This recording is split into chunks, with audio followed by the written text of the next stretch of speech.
When you're looking after an elderly family member with heart failure, while it can feel like a pretty big responsibility, right? And one of the biggest challenges day in and day out is controlling fluid buildup.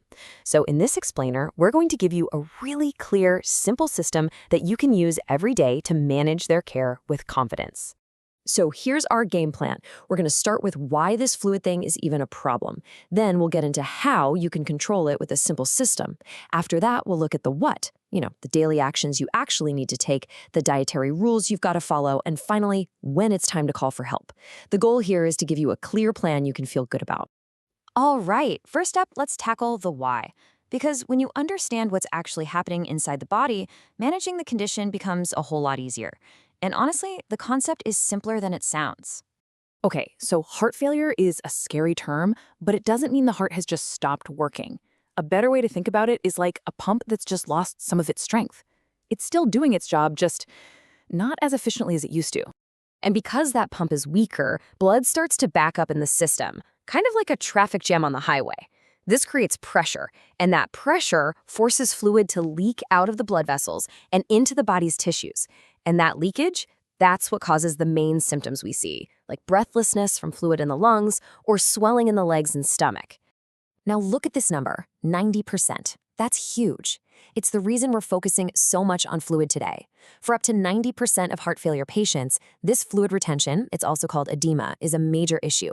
So for you, as a caregiver, learning how to manage fluid is one of the most powerful things you can do. Now, to make things just a little more complicated, the body actually tries to fix the problem itself. It senses that weak pump and releases hormones that tell the kidneys, hey, hold on to more salt and water. The body thinks it's helping by increasing blood volume, but with a weak heart, all that extra fluid just makes the backup even worse. So the system we're about to talk about is designed specifically to counteract this.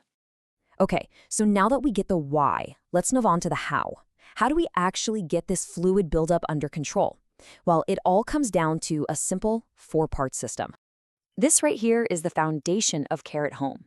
I want you to think of these 4 pillars like the legs of a sturdy table: medications, salt control, fluid control, and daily monitoring. If you take away even one of those legs, the whole thing gets wobbly. So mastering these 4 areas is really the key to keeping things stable. So let's turn that 4-pillar system into a real-world checklist. These are the things that, quite simply, have to get done every single day. No exceptions.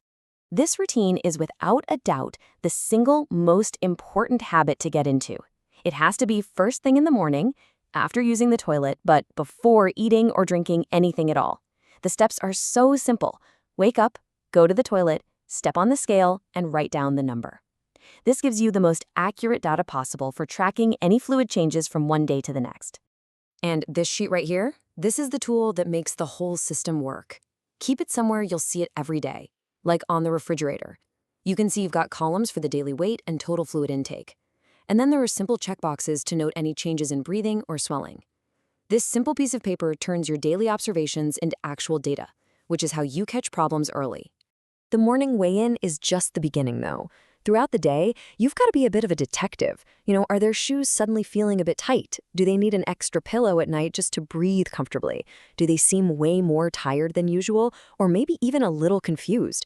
These physical signs are just as important as the numbers you're writing on that chart.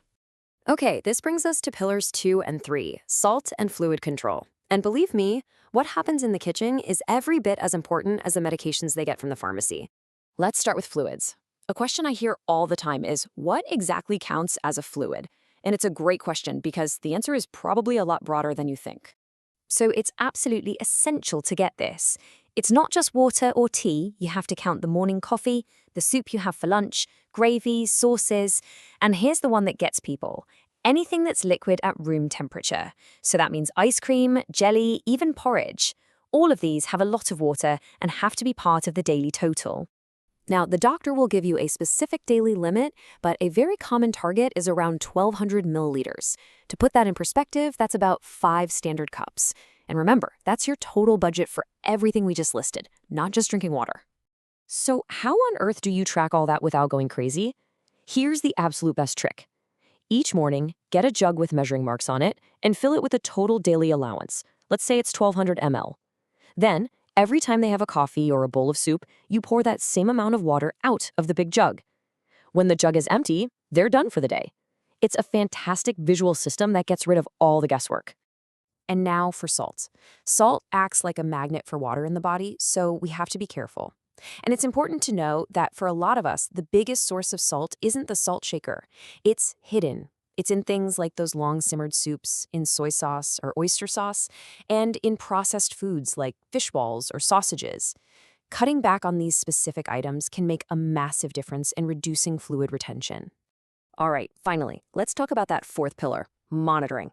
Because having a system is great, but you also need to know exactly what to do when your monitoring shows that something's changed. This part is all about removing the fear and the guesswork. This slide lays it out perfectly. It's probably a good idea to keep this somewhere visible.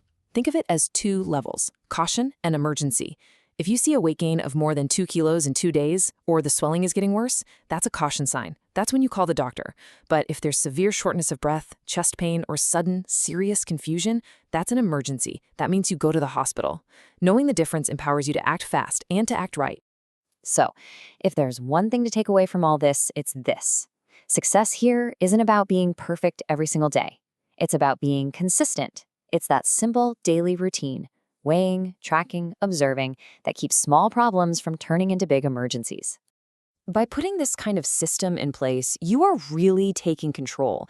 You're not just a caregiver, you're the first line of defense.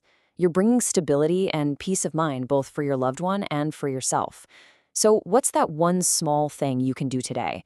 Maybe it's just printing out that tracking sheet, or maybe it's buying that measuring jug. Just start small, but start today.